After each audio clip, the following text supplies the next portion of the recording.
becomes more acidic, which is this when it's a space where it's the place where your vagina likes to be strongest and is able to be strongest. The bacteria there stay in their place when it's acidic.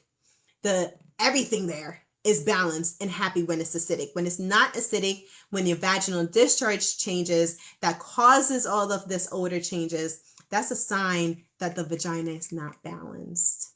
Your pH is not balanced, okay? So you want to go ahead and stay on top of that and listen to your body. Remember, listen to your body. When you have odor and problems with that, your body is talking to you.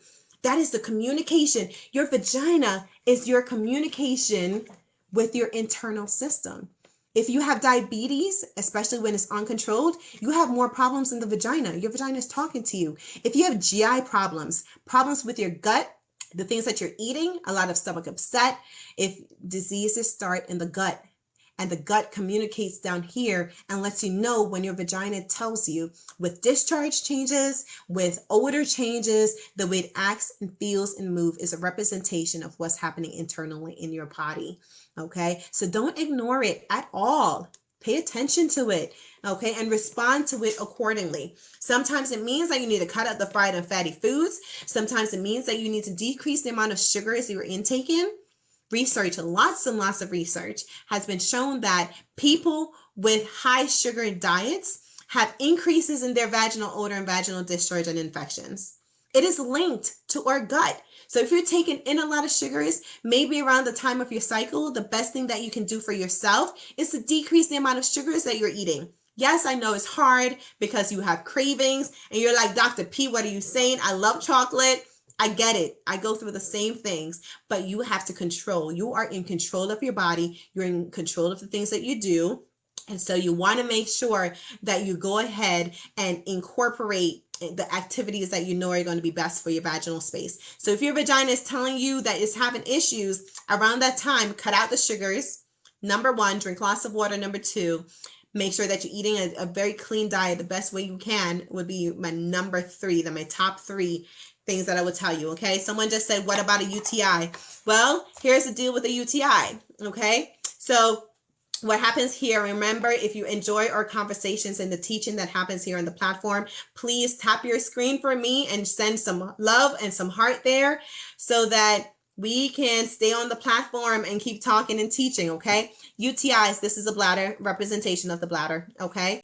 So it means that bacteria has come all the way inside of the bladder space here and set up shop and started multiplying. So it goes from 10 bacteria to 100 to 1,000 to 1,000,000, and millions of the same bacteria are growing and reproducing inside of your bladder. That is a UTI. How do you know you have a UTI? Well, you have pain and bleeding, and not bleeding so much, but you really have frequency and pain when you urinate. Okay, so can you see bleeding? Yes. Okay, you look at your urine and it looks red and bloodish. Okay, not everyone will have the bleeding, however. Okay, so if you're peeing all the time and you constantly feel like you have more urine inside of you that needs to come out, you could have a UTI. If you're going to the bathroom and you pee just a little bit and then you go, leave the bathroom and 2 minutes later you go back peeing a little bit, that's frequency. Okay, that's a sign of a UTI. So pain, all right, comes from this bladder. How do you get a UTI? A UTI most commonly comes from the bacteria E. coli. E. coli most commonly comes from your rectum, from your feces. It comes from your bottom, okay? That's your anus here. Vagina, urethra. This is where bacteria needs to enter to be able to cause a UTI. So the bacteria goes from your anus, from your feces. It could be from the way that you're wiping. It could be that after you wipe, you didn't wipe well enough and the feces, like poop, is hanging around the anus. And then as it hangs in the anus, you're wearing underwear and the underwear is moving it from the back all the way up to the front. That bacteria here travels up to this space and it needs to enter that space for you to be able to get a UTI. It needs to make its way all the way here. So E. coli comes from here and travels up here. If you wipe from the back to the front, you're moving E. coli from here to the space that it needs to enter to cause a UTI. You don't want to do that. Wipe from the front to the back. Okay, so once it gets through here, in females, we have a very short distance from that space that I just showed you to your bladder. So if you hold your urine, you're causing this E. coli to go from here and move its way quickly into the bladder.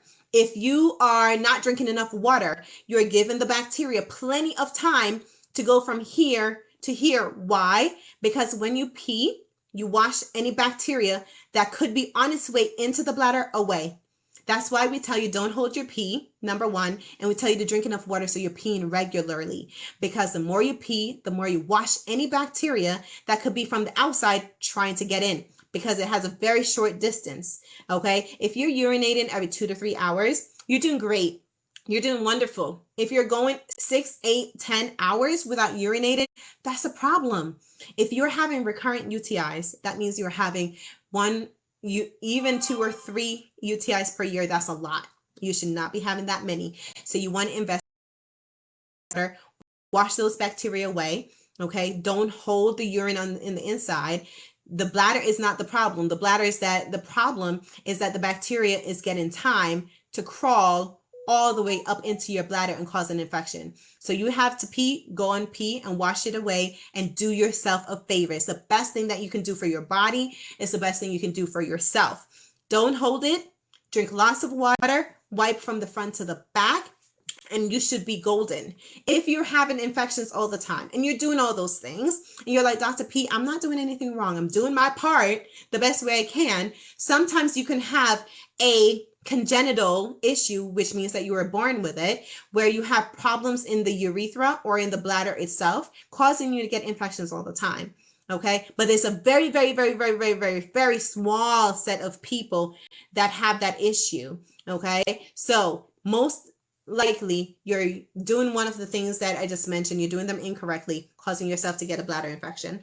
Okay. Now, a bladder infection can become a kidney infection. If it becomes a kidney infection, then you can get sepsis, which is where you get infection entirely around your system, and it can cause you to be in the ICU. You can be extremely sick from this.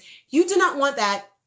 Prevent it, please. So the minute that you start feeling like you're having burning when you urinate, that is not feeling good, and all the symptoms I just mentioned, if that is you, please get to the doctors and let us give you help and give you, we need your urine to be able to tell which bacteria exactly is causing this and whether or not the medications we give you, the antibiotics we give you, will actually kill that bacteria.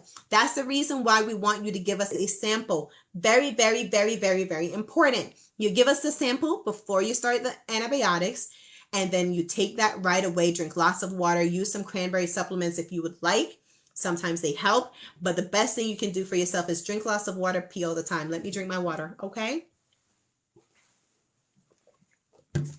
So excellent, excellent, excellent. Again, if you're new here, I am a board certified OBGYN. You can visit my website, callmedrp.com. If you're interested in learning how to balance your hormones, like with PCOS, menopause, things like that, you can click the link in my bio and join the waitlist for my next program that starts in December.